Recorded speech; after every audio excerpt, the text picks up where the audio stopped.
আসসালামু আলাইকুম everyone, welcome back to my channel. আবারও নতুন একটা রেসিপি নিয়ে হাজির হলাম। আজকে তৈরি করে দেখাবো চিকেন নাগা উইংস। আজকে আমার এই রেসিপিটা ফলো করে বাসায় যদি নাগা উইংস তৈরি করে দেওয়া হয়, ছোট থেকে বড় সবাই অনেক বেশি পছন্দ করবে। আর আজকের এই রেসিপিটি রেস্টুরেন্ট স্টাইলের চিকেন নাগা উইংসকেও হার মানাবে। আর চিকেন নাগা উইংস তৈরি করার জন্য আমি নিয়েছি চিকেনের ডানাটাকে ছোট করে আমি কেটে নিয়েছি। আর ডানার আমি 3টা অংশকেই আমি ছোট করে কেটে নিয়েছি, এতে করে আমার ম্যারিনেট করতে বা রান্না করতে অনেক বেশি সুবিধা হবে। কাটার পরে আমি ধুয়ে ভালো করে পানি ঝরিয়ে নিয়েছি। এবার দিচ্ছি 1 টেবিল চামচ রসুন বাটা, দিচ্ছি 1 টেবিল চামচ আদা বাটা, এবার দিচ্ছি সামান্য পরিমাণে লবণ। আর এখন দিচ্ছি আমি হোয়াইট ভিনেগার। যদি হোয়াইট ভিনেগার না থাকে সেক্ষেত্রে লেবুর রসও ব্যবহার করা যাবে। আর এখানে আমি নিচ্ছি গোলমরিচ। আমি এখানে 10 থেকে 12 পিস গোলমরিচ গুঁড়ো করে তারপরে দিয়ে দিচ্ছি।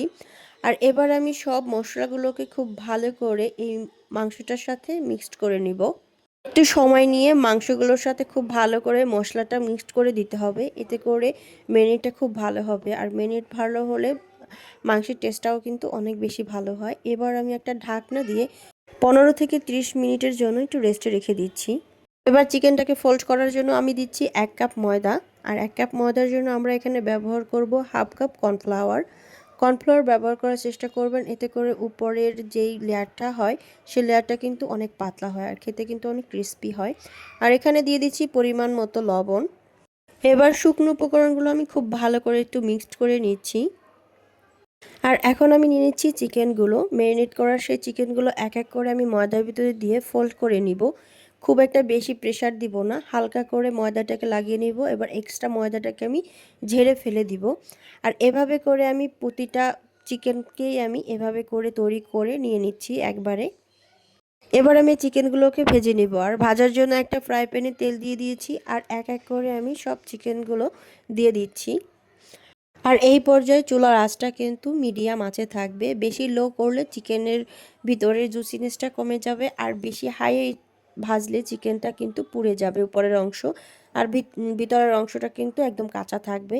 এই জন্য চুলার আঁচটা একদম মিডিয়াম আঁচে রেখে চিকেনগুলোকে 4 থেকে 5 মিনিটের জন্য ভাজি করে নিতে হবে।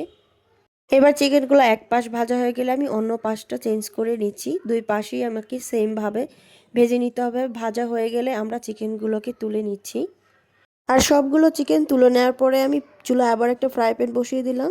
3 টেবিল চামচের মতো তেল দিয়ে তারপরে দিচ্ছি আদা কুচি এবং রসুন কুচি। এইবার আমি এই আদা কুচি এবং রসুন কুচিটাকে হালকা করে ভেজে নিব। এবার 3 টেবিল চামচের মতো দিচ্ছি টমেটো কেচাপ। আর এবার আমি দিচ্ছি চিলি সস। যদি চিলি সস না থাকে সেই ক্ষেত্রে কিন্তু গুঁড়া মরিচ দিলেও হবে, কিন্তু টমেটো সসের পরিমাণটা একটু বেশি বাড়িয়ে দিতে হবে। আর এবার দিচ্ছি আমি সুইট চিলি সস। আর সুইট চিলি সসটা যদি স্কিপ করতে চান সেই ক্ষেত্রে কিন্তু 1 টেবিল চামচ চিনি ব্যবহার করতে হবে। আর এই পর্যায়ে আমি দিচ্ছি 1 টেবিল চামচ সয়া সস। আর এই মশলাটাকে আমি খুব ভালো করে একটু মিক্সড করে নিচ্ছি। এই পর্যায়ে কিন্তু চুলার আঁচটা আমরা বন্ধ করে নিয়েছি। আর চুলার আঁচটা ধরিয়ে দেওয়ার পরে আমি এখানে অল্প পরিমাণে পানি দিচ্ছি। পানিটা ব্যবহার করার কারণ হচ্ছে সসটা একটু ভালো করে আমি মিক্সড করে নিতে পারবো। এবার সস থেকে যখন পানি শুকিয়ে যাবে এই পর্যায়ে আমরা দিয়ে দিচ্ছি চিকেনটা দেওয়ার পরে এবার আমরা মশলাটা সুন্দর করে চিকেনের সাথে মিক্সড করে নিব। আর এই পর্যায়ে আমি দিচ্ছি নাগামরিচ। আমার এই নাগামরিচটার ঝাল অনেক বেশি এবং ঘ্রাণও অনেক বেশি, তাই আমি নাগামরিচের পরিমাণটা একটু কম দিচ্ছি। তোমরা তোমাদের পরিমাণ অনুযায়ী নাগামরিচের ঝালটা ব্যবহার করে নিবে। এবার আমি চিকেন আর সসটাকে একটু চুলায় জাল করে নিব। এর কারণ হচ্ছে সসটা যেন চিকেনের গায়ের সাথে একদম মিশে যায়, আর নাগামরিচের ঝালটাও যেন একটু বের হয়ে আসে। যখন তেলটা উপরে ভেসে আসবে এই মুহূর্তে আমরা অন্য একটা বাটিতে সার্ভ করে নিচ্ছি। আর দেখার সৌন্দর্যের জন্য আমি একটু সাদা তিল ছড়িয়ে দিয়েছি। আর এবার আমি দেখিয়ে দিচ্ছি যে আমার নাগা উইংসগুলো কতটা পারফেক্ট হয়েছে। দেখতে যেমন লোভনীয়, খেতে কিন্তু খুবই মজার হয়েছে। আর এরকম মজার মজার রেসিপি পেতে হলে অবশ্যই আমার চ্যানেলটাকে সাবস্ক্রাইব করে আমার চ্যানেলের পাশেই থাকবেন। দেখা হবে অন্য কোনো ভিডিওতে। আল্লাহ হাফেজ।